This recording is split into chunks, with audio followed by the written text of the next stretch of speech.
Assalamualaikum. I am teacher Muhammad Tayyib. I hope you are all well and good with the blessings of Allah Almighty.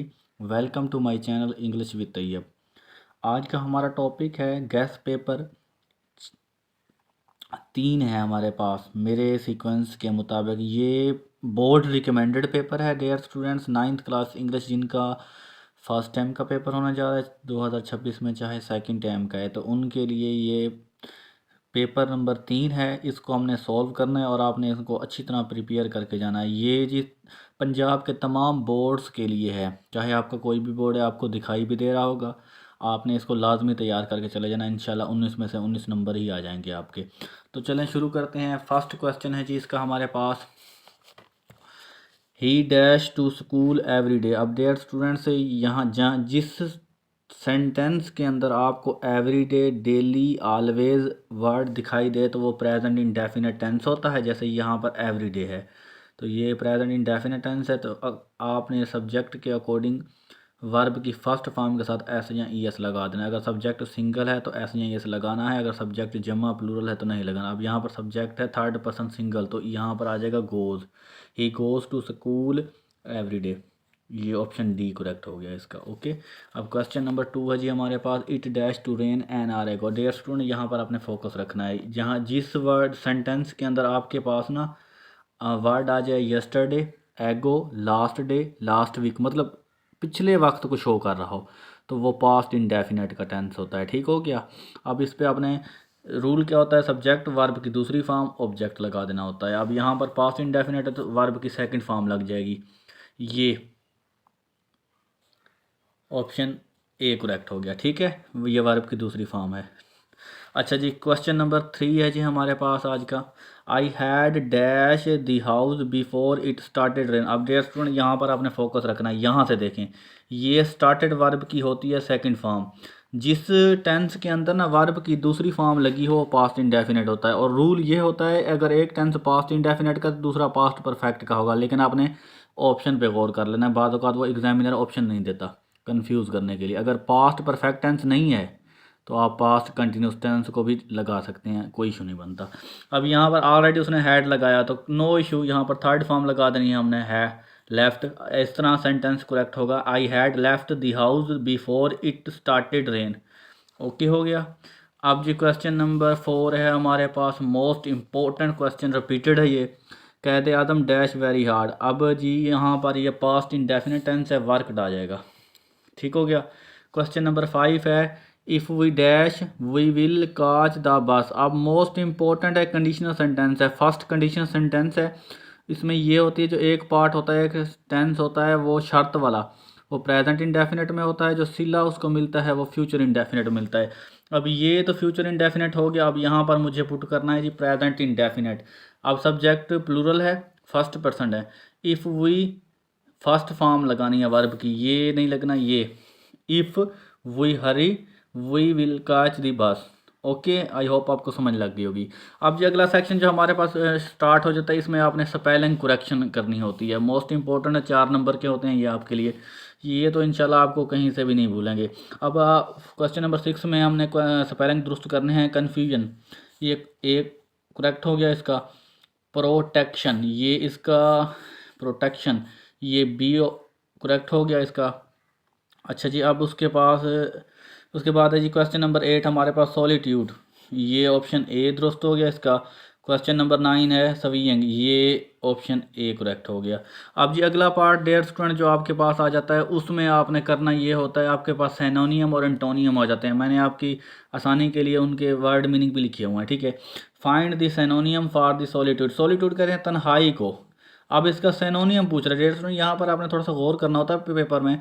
बाद का तो antonym पूछ रहा होता है, आप सिनोनियम लगा के चले जाते हैं, तो थोड़ा सा फोकस कीजिएगा काइंडली। ठीक है, तो देखें सिनोनियम पूछ रहा है सॉलिट्यूड का। अब इसका सॉलिट्यूड का मतलब होता है तन्हाई। फर्स्ट ऑफ ऑल आपको मीनिंग आना चाहिए। ठीक है, तो जो जो इम्पोर्टेंट है मैंने आपकी आसानी के लिए इंशाल्लाह हर चीज़ तैयार की हुई है, ताकि आपको कोई मुश्किल ना बने। सोलिट्यूड होता है तन्हाई, इसका अब आ जाएगा आइसोलेशन भी तन्हाई को ही कहते हैं, इसका ये सिनोनियम करेक्ट हो जाएगा। अब जो क्वेश्चन नंबर 11 है हमारे पास, what is the synonym for the identity. Identity कहते हैं पहचान को, जांच पड़ताल को, जांच करना, पहचान करना, तो इसका जी आ जाएगा यूनिकनेस, ऑप्शन बी करेक्ट हो जाएगा। अब जी क्वेश्चन नंबर हमारे पास जी 12 है, we could put that shabby old chest of the drivers up set. अब इसमें मुद्दा क्या है, आपको ये वो कह रहा है जी आगे स्टेटमेंट में, यहाँ पर अंडरलाइन जो वर्ड हमने किया हुआ इसका मतलब बताएं। शेबी कहते हैं घटिया चीज़ को, तो इसका जी बन जाएगा आपके पास ये ऑप्शन सी करेक्ट हो जाएगा। ओके, आपने जस्ट अंडरलाइन जो वर्ड किया हुआ ना उसके पर, इस सेक्शन में आपने अंडरलाइन वर्ड पर गौर करना है। वो क्या पूछ रहा है, इसका मीनिंग पूछ रहा था, सिनोनियम ही पूछ रहा था। ठीक हो गया। क्वेश्चन नंबर 13 है जी हमारे पास, what is the antonym of vacant. Vacant कहते हैं जी खाली चीज़ को। अब इसका एंटोनियम बताना है आपने, ये थोड़ा फोकस करना है। एंटोनियम उलट पूछ रहा है मीनिंग में इसका। एंटोनियम वीकेंट कहते हैं खाली को, अब फुल इसका उलट हो जाएगा। ओके, क्वेश्चन नंबर 14 है हमारे पास 14वां, what is the synonym for the significant. Significant कहते हैं अहमियत की हामिल चीज़ को, अहम को। अब इसका मेजर आ जाएगा, सिनोनियम पूछ रहा है।